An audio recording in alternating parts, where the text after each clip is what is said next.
விக்கிரமாதித்தன் கதைகள் 51. ஒற்றுமை. முன்கதை சுருக்கம். நள்ளிரவின் இருள் சுடுகாட்டை மூடியிருந்தது. ஆந்தையின் குரல் மட்டும் கேட்டுக்கொண்டிருந்தது. பிரமணத்திலிருந்து மீண்டும் பிடித்த வேதாளத்தை தன் தோளில் சுமந்தபடி விக்கிரமாதித்தன் நடந்தான். சிறிது தூரம் சென்ற பின் வேதாளம் பேசத் தொடங்கியது. விக்கிரமாதித்தா, இன்று ஒரு கதையை சொல்கிறேன். முடிவில் ஒரு கேள்வி இருக்கும். அதற்கு நீ பதில் தர வேண்டும். எனவே கதையை கவனமாக கேள் என்று கூறிவிட்டு கதையை சொல்ல ஆரம்பித்தது. மருதபுரி என்ற நகரில் ஜெயசீலர் என்ற ஒரு செல்வந்தர் வாழ்ந்து வந்தார். அவருக்கு 4 மகன்கள். ஒரு நாள் அவர் இறக்கும் தருவாயில் மகன்களை அழைத்து, நான் உங்களுக்கு ஒரு புதையலின் ரகசியத்தை விட்டு செல்கிறேன். ஆனால் அதை கண்டுபிடிக்க உங்கள் ஒற்றுமை தேவைப்படும் என்று கூறிவிட்டு உயிர் நீத்தார். மகன்கள் வீட்டின் பின்புறம் தோண்டினர். அங்கே ஒரு பெட்டி கிடைத்தது. அதை திறந்தபோது அதில் 4 பொருட்கள் இருந்தன. ஒரு எலும்பு துண்டு, ஒரு கைப்பிடி மண், ஒரு கரித்துண்டு மற்றும் ஒரு வைக்கோல். இதை கண்டு 4 பேரும் குழம்பினர். இதற்கு என்ன அர்த்தம் என்று யோசித்தனர். யாருக்கும் புரியவில்லை. அந்த ஊரில் இருந்த வயதான நீதிபதி ஒருவரிடம் சென்றனர். அவர் பொருட்களை பார்த்துவிட்டு சிரித்தார். உங்கள் தந்தை மிகவும் புத்திசாலி என்றார்.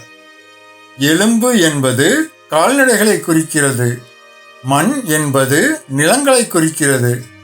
கரி என்பது தங்கம், வெள்ளி போன்ற பூமிக்கடியில் இருக்கும் செல்வங்களை குறிக்கிறது. வைக்கோல் என்பது தானிய கிடங்குகளையும் விவசாய பொருட்களையும் குறிக்கிறது என்றார். மகன்கள் மகிழ்ச்சி அடைந்தனர். ஆனால் புதிய சிக்கல் தோன்றியது. மூத்தவன் கூறினான், நான் பெரியவன், எனக்கு அதிக பங்கு வேண்டும். இரண்டாம் அவன் சொன்னான், நான் தான் அப்பாவை கடைசி வரை பார்த்து கொண்டேன், எனக்கு அதிக பங்கு வேண்டும். மூன்றாம் அவன் சொன்னான், நான் குடும்ப தொழிலை வளர்த்தேன். நான்காம் அவன் சொன்னான், நானும் மகன்தானே, எனக்கும் சம உரிமை உண்டு. அவர்கள் கடுமையாக சண்டையிட்டனர். இறுதியில் அவர்கள் தந்தையின் பழைய நாட்குறிப்பை பார்த்தனர். அதில் ஒரு வரி மட்டும் எழுதப்பட்டிருந்தது. என் மகன்கள் ஒற்றுமையாக இருந்தால் அவர்கள் அனைவரும் செல்வந்தர்கள், பிரிந்தால் அனைவரும் ஏழைகள். அப்போது 4 பேரும் தங்கள் தவறை உணர்ந்தனர். சொத்துக்களை பிரிக்காமல் ஒன்றாக நிர்வகிக்க முடிவு செய்தனர். சில ஆண்டுகளில் அவர்களது செல்வம் பல மடங்கு பெருகியது. கதையை முடித்த வேதாளம் சிரித்தது.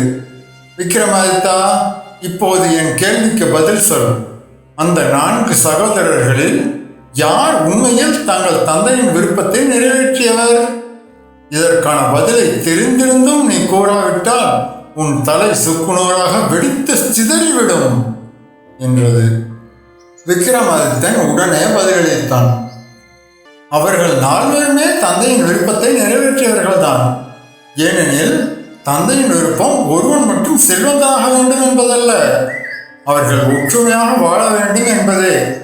அந்த விருப்பத்தை நிறைவேற்றியது ஒருவன் அல்ல, 4. வேதாளம் கரகரவென சிரித்தது. சரியான பதில். நீ மீண்டும் உண்மையை கண்டுபிடித்து விட்டாய்.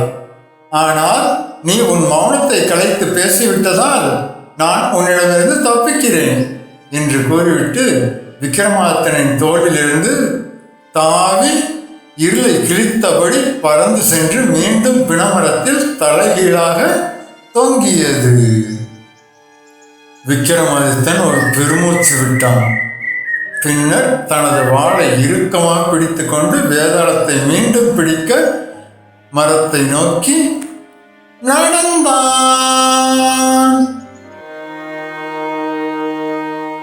மக்களே, இந்த கதை உங்களுக்கு பிடிச்சிருக்கும்னு நம்புறேன். பிடிச்சிருந்தா இந்த சேனலுக்கு சப்ஸ்கிரைப் பண்ணுங்க, லைக் பண்ணுங்க, கமெண்ட் பண்ணுங்க. தேங்க்யூ.